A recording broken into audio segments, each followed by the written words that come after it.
Bienvenidos a Noticias Mundo Viral. Hoy les traemos un reporte detallado sobre el juicio que mantiene en vilo a miles de colombianos, el proceso contra el expresidente Álvaro Uribe Vélez, acusado de manipulación de testigos y soborno. Más de 50.000 personas han seguido de cerca la transmisión en vivo, mientras que Uribe ha optado por defenderse públicamente a través de sus redes sociales, desatando un intenso debate en la opinión pública. Queremos saber qué piensan sobre este caso tan controversial. Durante la audiencia, el expresidente Uribe fue confrontado por las declaraciones de Juan Guillermo Monsalve, considerado testigo clave en este proceso. Monsalve recordó que conoció a la familia Uribe Vélez cuando trabajaba en la hacienda Guacharacas y relató episodios que involucran directamente a Santiago Uribe, hermano del exmandatario. Según Monsalve, su padre había recibido propuestas para regresar a trabajar en la hacienda a cambio de beneficios, propuestas que fueron rechazadas. Estos testimonios buscan demostrar un presunto patrón de influencia indebida por parte del expresidente y su círculo cercano. Uno de los momentos más polémicos del juicio fue la acusación contra el abogado Diego Cadena, quien habría ofrecido sobornos a cambio de testimonios favorables a Uribe. Cadena defendió sus acciones alegando que se trataba de apoyos humanitarios, pero el senador Iván Cepeda, víctima reconocida en este caso, aseguró que estas maniobras no eran más que intentos torpes y llenos de mentiras para desviar la atención. Cepeda también criticó la falta de imparcialidad en el proceso, cuestionando por qué ciertas acciones no ameritaron investigaciones más profundas. Mientras tanto, en las redes sociales, Uribe ha desmentido varias de las acusaciones en su contra, negando, entre otras cosas, que su hermano Santiago se hubiera reunido con Monsalve para pedirle que regresara a trabajar en la finca. Sin embargo, durante el juicio, se recordó un video en el que el propio Uribe parecía contradecir esta versión, lo que aumentó las sospechas en su contra. La defensa argumentó que los testigos habían sido manipulados para perjudicar al expresidente, mientras que la fiscalía presentó pruebas que, según ellos, demuestran lo contrario. Otro punto crucial en la audiencia fue el cruce de declaraciones sobre un reloj con cámara ingresado a la cárcel por Deyanira Gómez, expareja de Monsalve, lo que despertó sospechas sobre posibles intentos de espiar el proceso. La defensa de Uribe afirmó que esto evidencia una trama para incriminarlo, mientras que Cepeda sostuvo que se trata de una estrategia para desviar la atención de los verdaderos delitos en cuestión. La jornada estuvo marcada por momentos tensos, especialmente durante el contrainterrogatorio llevado a cabo por el abogado Jaime Granados, defensor de Uribe. Granados cuestionó a Monsalve sobre su relación con el senador Cepeda y lo acusó de intentar chantajear a Uribe mencionando a Luis Alberto Villegas, uno de los fundadores del bloque Metro de las Autodefensas. Monsalve, por su parte, aseguró que solo buscaba proteger su vida tras haber recibido amenazas. En medio de esta batalla jurídica, la Fiscalía se prepara para presentar nuevos testigos y pruebas en las próximas audiencias, mientras que los seguidores de Uribe y Cepeda mantienen una guerra de argumentos en las redes sociales, convirtiendo este juicio en un auténtico espectáculo mediático. La jueza a cargo decidió suspender la sesión hasta el próximo lunes, cuando se espera la comparecencia de un nuevo testigo clave para el caso. Si quieren seguir al tanto de todo lo que ocurra en este proceso, no olviden suscribirse a Noticias Mundo Viral, activar la campanita de notificaciones y compartir este video. Su opinión es muy importante para nosotros, así que los invitamos a dejar sus comentarios aquí abajo. Pero espera, que aún hay más información para ti. Durante la audiencia, el expresidente Álvaro Uribe fue confrontado directamente por las declaraciones de Juan Guillermo Monsalve, considerado por la Fiscalía como el testigo clave en este proceso judicial. Monsalve, quien actualmente se encuentra privado de la libertad, fue presentado como alguien con conocimiento directo de los hechos debido a su relación cercana con la familia Uribe Vélez durante los años en que trabajó en la hacienda Guacharacas, una propiedad que ha estado en el centro de múltiples controversias. Monsalve relató con detalles precisos cómo conoció a la familia Uribe y describió episodios que, según él, comprometen directamente a Santiago Uribe, hermano del exmandatario. Según su testimonio, en los años 90, la hacienda Guacharacas no solo era un espacio de trabajo agrícola, sino también un punto estratégico en una región convulsionada por la violencia entre grupos paramilitares y guerrillas. Monsalve afirmó que en ese contexto, su padre recibió propuestas para regresar a trabajar en la hacienda, pero estas ofertas no se limitaron a promesas laborales comunes. Según su versión, se ofrecieron beneficios específicos, como garantías de seguridad y presuntas facilidades económicas, a cambio de su silencio sobre ciertas actividades sospechosas que, según Monsalve, involucrarían a miembros de la familia Uribe. El testigo describió una serie de reuniones en las que, según él, Santiago Uribe estuvo presente, planteando las ofertas de manera directa. Monsalve aseguró que estas propuestas fueron rechazadas tajantemente por su padre, lo que habría generado tensiones y amenazas veladas. La Fiscalía utilizó estos testimonios para intentar establecer un patrón de influencia indebida y manipulación de testigos por parte del círculo cercano al expresidente.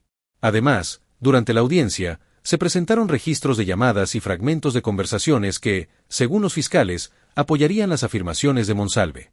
En respuesta, la defensa de Álvaro Uribe descalificó rotundamente el testimonio de Monsalve, calificándolo de poco fiable y motivado políticamente. El abogado defensor, Jaime Granados, argumentó que Monsalve tiene un historial criminal que incluye vínculos con grupos armados ilegales, lo que, según él, resta credibilidad a sus declaraciones. Además, la defensa sostuvo que Monsalve ha sido manipulado por sectores políticos opositores a Uribe, señalando que sus declaraciones han variado con el tiempo y parecen ajustarse a la estrategia de la Fiscalía.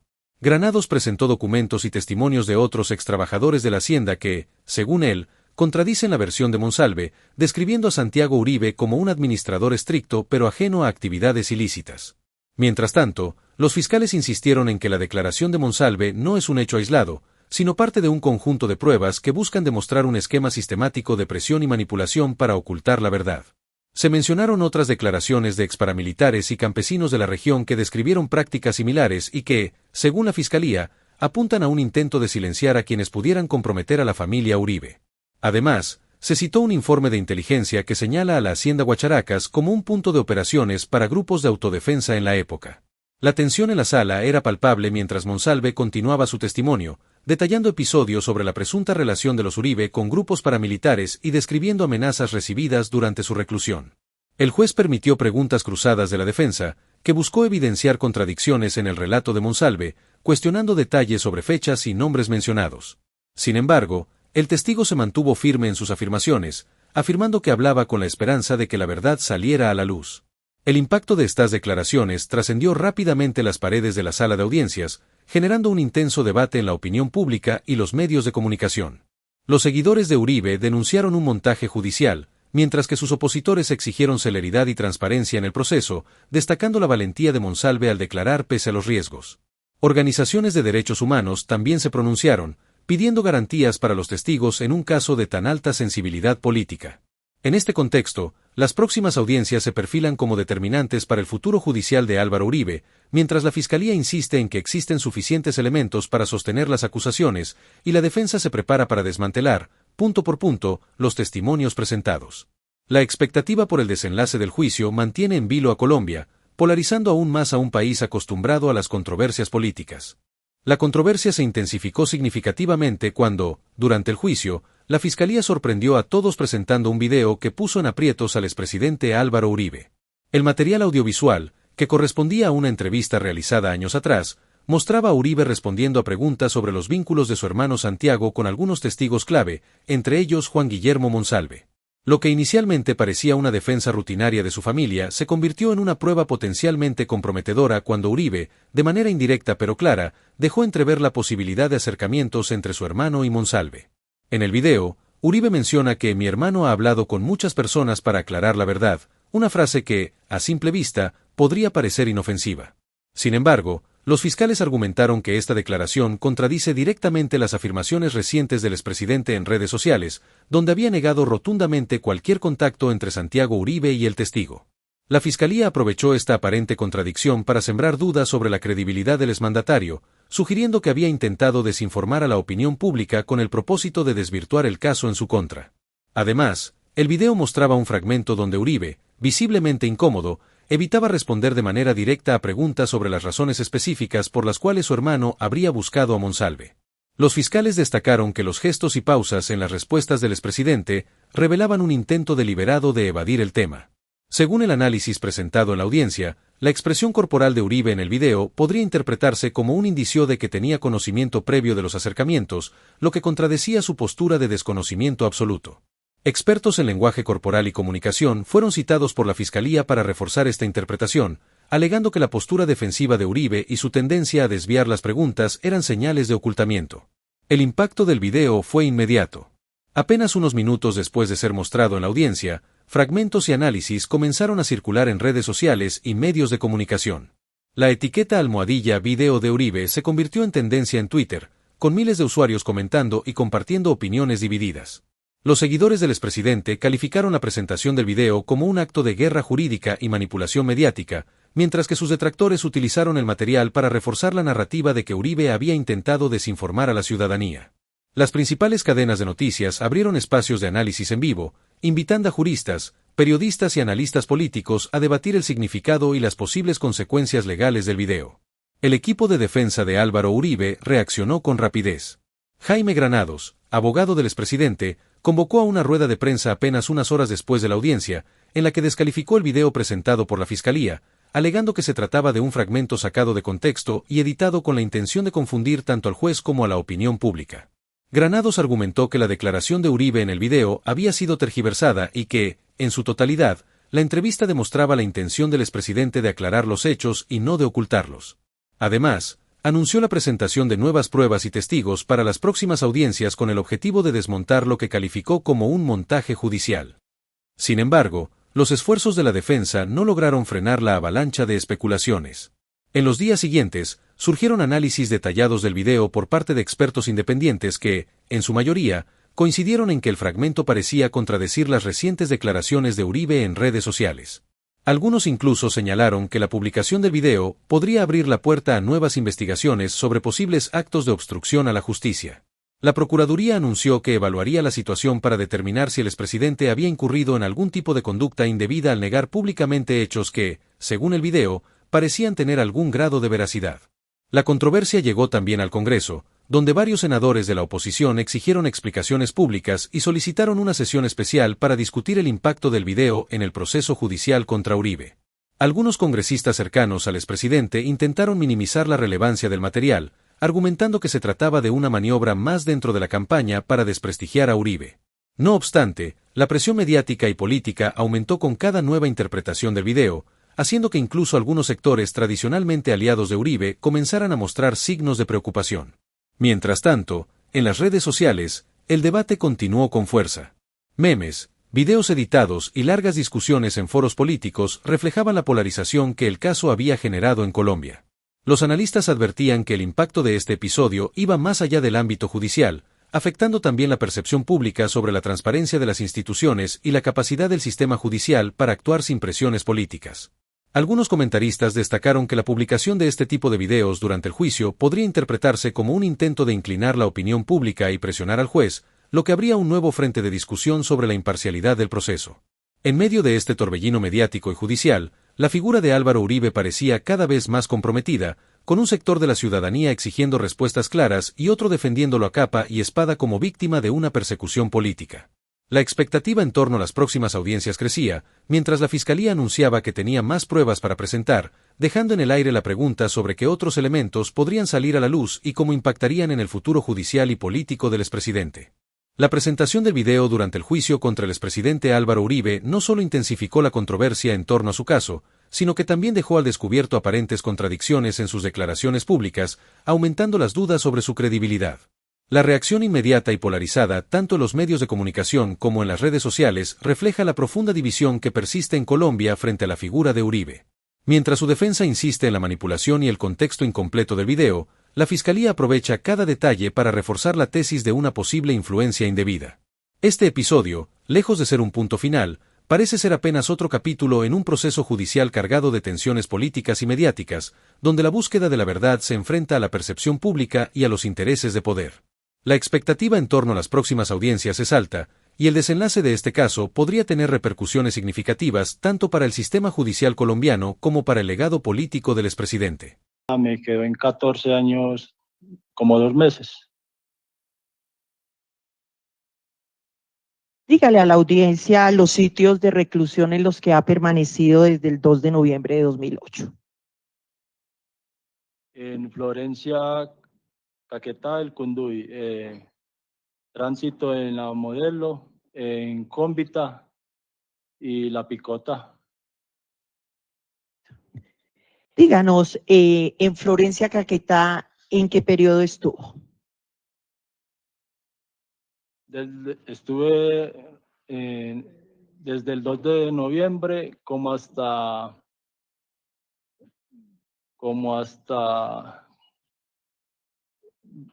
marzo o abril del 2009. En Cómbita. Fui trasladado para Cómbita, llegué como como en abril del 2009. ¿Hasta cuándo estuvo en Cómbita? Hasta finales del 2009 y fui trasladado para La Picota. En La Picota, ¿en qué periodo estuvo? Estuve como 10 meses y fui trasladado para La Modelo. En La Modelo, ¿cuánto tiempo estuvo? Como casi 10 meses, un año, y después fui trasladado otra vez para Cómbita. ¿Recuerda desde cuándo fue trasladado a Cómbita? Si no estoy mal, para el 2011. ¿Y estuvo en Cómbita hasta qué fecha? Como hasta el 23 de marzo del 2012. ¿Y fue trasladado a qué sitio? De Cómbita vuelven y me trasladan para La Picota. Desde el 24 de marzo de 2012. ¿Ha tenido algún otro traslado desde ese momento? Me han trasladado, pero internamente en La Picota, de estructuras. ¿En qué patios o estructuras ha estado? Estuve en el PAS B, fui trasladado a la UME Picota y después de la UME Casa Fiscal. Gracias. ¿Recuerda cuánto estuvo en la estructura Paz B? Un poquito más de 6 años. ¿En el Herón? Como 2 meses, más o menos. ¿Y en la casa fiscal desde cuándo? Creo que desde el 3 o el 4 de abril del 2018. Cuéntele a la audiencia si sabe por qué se han producido esta cantidad de traslados de sitio de reclusión durante su permanencia. Cuando estuve en Cómbita, me trasladaron para La Picota, fue porque fui ahí agredido por 2 personas. Eso fue como el 23 o el 24 de marzo del 2012. Y lo trasladan ahí a La Picota. Sí, señora.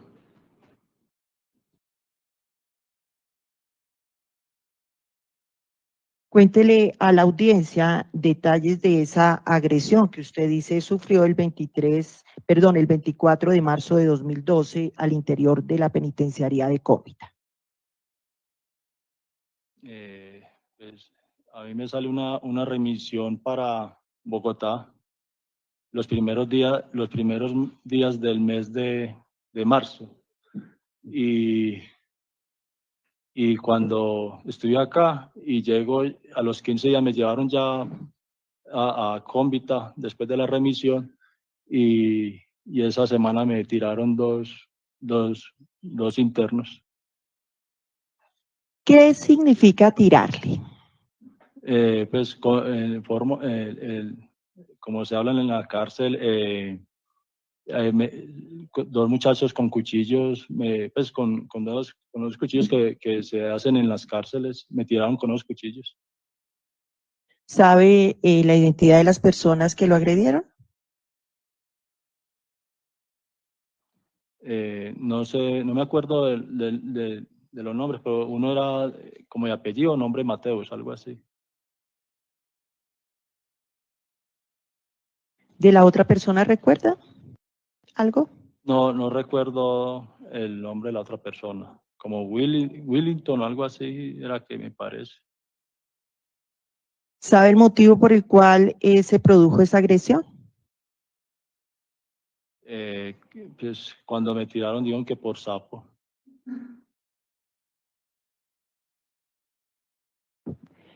¿En qué pabellón de Cómbita sucedieron estos hechos? En el patio 6 de Cómbita.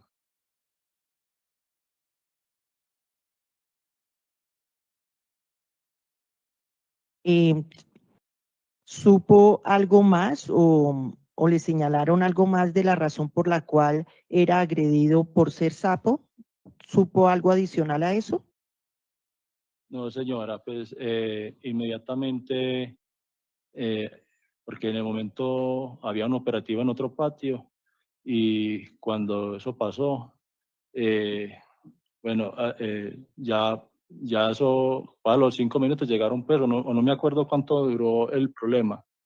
Y llegaron pues ya y sacaron a los muchachos, a uno los llevaron para el patio 8 y a mí me llevaron para Sanidad.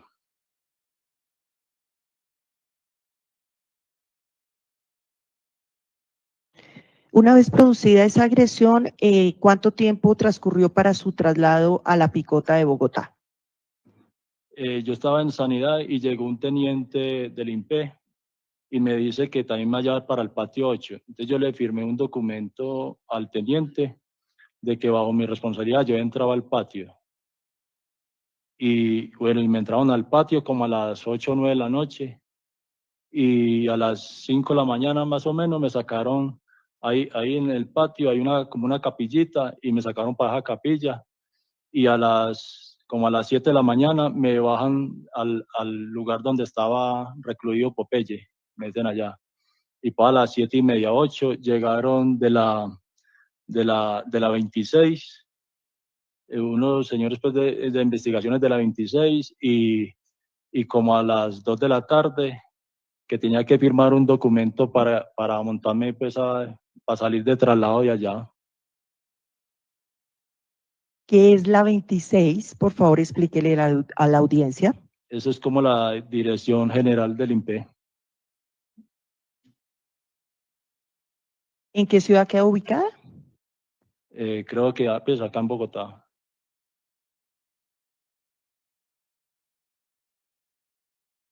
Bueno. De Cómbita, entonces, el 24 de marzo de 2012 a la ciudad de Bogotá. ¿Por qué, y si lo sabe, hubo cambio de patio de Paz B al UME Herón? Porque tenían que arreglar la estructura del Paz B para los extraditables.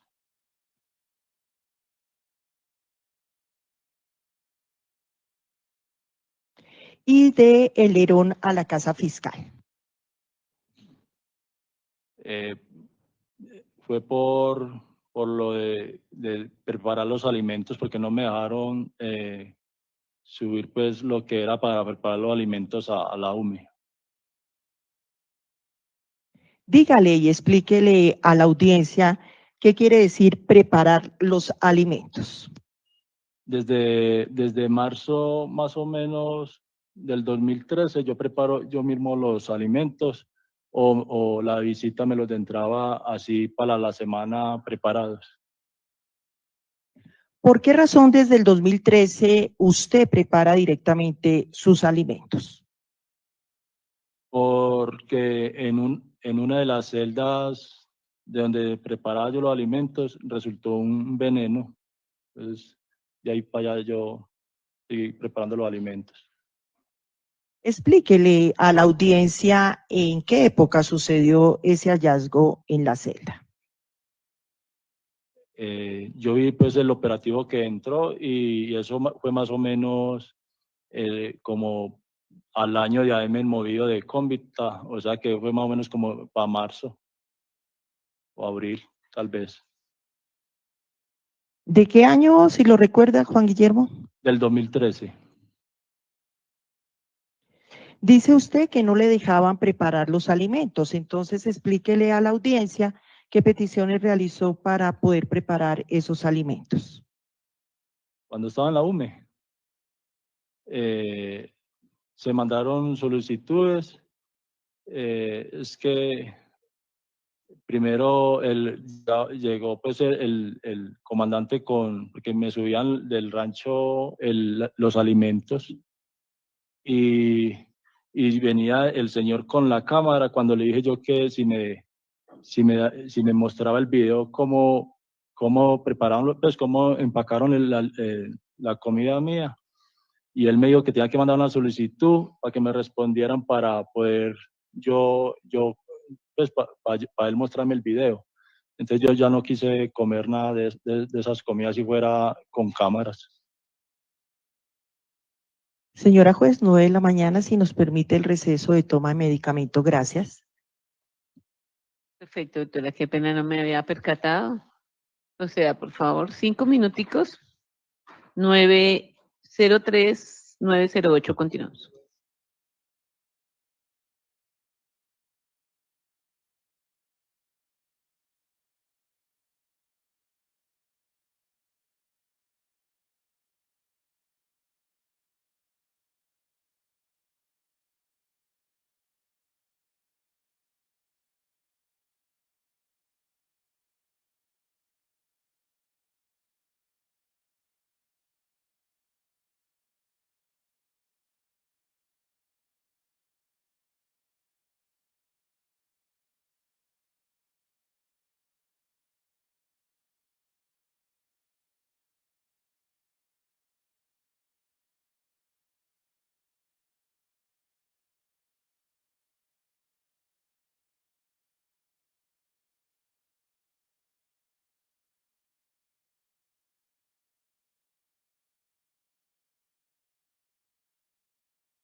908, ya se le ha permitido al señor declarante poder tomar sus medicamentos, como también ir al baño. Doctor Granados, ¿está con nosotros? Sí, señoría, aquí estoy. Perfecto. Podemos continuar, señora fiscal. Quedado Juan Guillermo en la preparación de alimentos. Dígale a la audiencia si elevó peticiones ante las directivas de la cárcel de Cómbita para que le autorizaran la preparación directa de alimentos. En la cárcel de Cómbita, no, señora. ¿En alguna otra? Pero en la cárcel de Cómbita sí pedí seguridad ya. Y en la picota para la preparación de alimentos, si solicitó ante las directivas autorización para ello. Sí, señora. Cuéntele a la audiencia ante quién y qué solicitaba. Ante a la dirección y a la dirección para el 2013.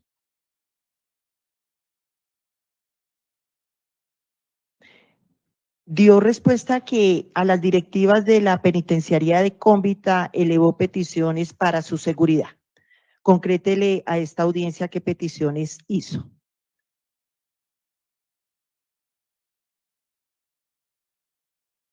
Yo tenía comunicación con un señor de afuera y él me dice que pusiera mucho cuidado después de que yo di una declaración en el 2011 que iba a tener problemas de seguridad, iban a atentar contra mí.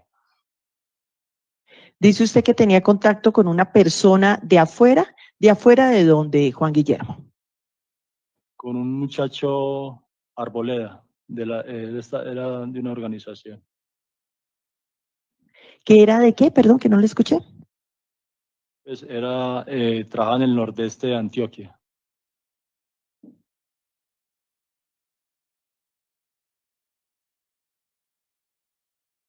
Concrétele a la audiencia qué fue lo que le dijo Arboleda sobre su seguridad.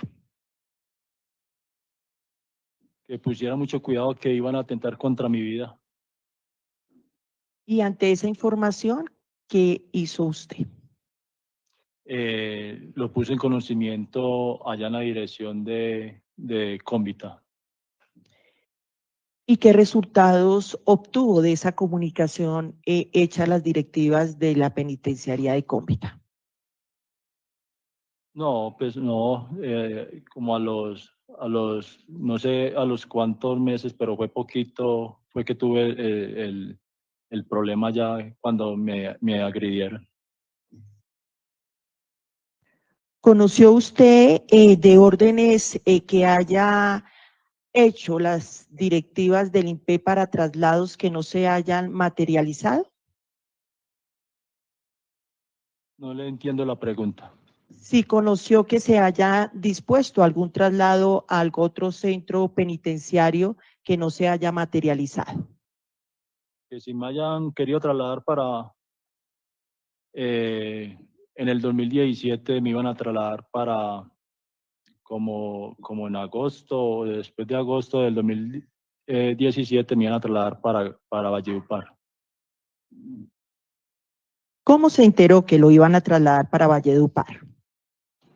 Porque fui notificado por un funcionario de los grupos especiales que estuviera listo que a las 3 de la mañana iba de traslado para Valledupar. ¿Le informaron los motivos por los cuales lo iban a trasladar? No, señor, no, señora, ellos no le dicen nada a uno, solo le notifican a uno que esté pendiente a las 3 de la mañana que lo recogen. ¿Por qué no se produjo ese traslado a la penitenciaría de Valledupar? Yo mandé una solicitud a la dirección pues que no fuera trasladado por problemas de seguridad, se lo mandé allá a la dirección de la picota. Refirió usted en una de sus respuestas que dio una entrevista en el 2011. Dígale a la audiencia de qué entrevista se trata. le di una entrevista al señor Iván Cepeda. ¿Recuerda en qué fecha de 2011? No recuerdo bien, pero eso fue después de agosto me parece, el mes que seguía después de agosto me parece, pues no me acuerdo bien el mes. Dígale a la audiencia por qué le rindió usted una entrevista a Iván Cepeda Castro para el mes, al parecer, septiembre de 2011. Porque resulta de que me llevan como por mitad del 2011, mostraron en las noticias que estaban buscando un taxi y los ocupantes. Y yo sabía dónde estaban los ocupantes del taxi porque encontraron el taxi en Cristales, Antioquia. Y yo llamé al fiscal 45 de Medellín, de Justicia y Paz, y le dije que yo sabía dónde estaban los ocupantes, y por eso fui trasladado a Medellín, pues a una diligencia, y ese señor, después de estar allá, no me quiso, después de que empezamos la diligencia, no me quiso tomar la diligencia, y me dijo pues que no me la recibía. Gracias. ¿Refiere usted que salió una noticia de un taxi y de unos ocupantes, cierto? ¿De dónde salió esa noticia? ¿En dónde la vio usted? No me acuerdo si fue por Caracol o RCN. ¿En qué ciudad había aparecido ese taxi? En Cristales, Antioquia, corregimiento de San Roque. ¿Qué era lo que usted sabía de ese taxi y de los ocupantes? Que pues, yo sabía dónde estaban los ocupantes.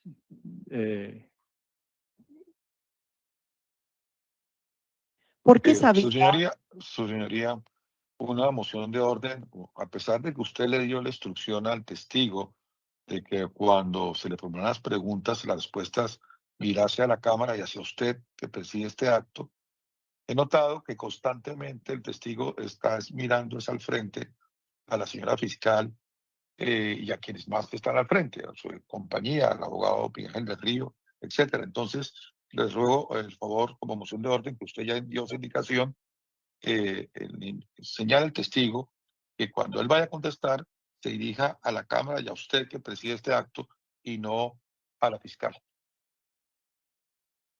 Señor Juan Guillermo, le reitero, por favor, permanezca, sí. ¿Está incómodo?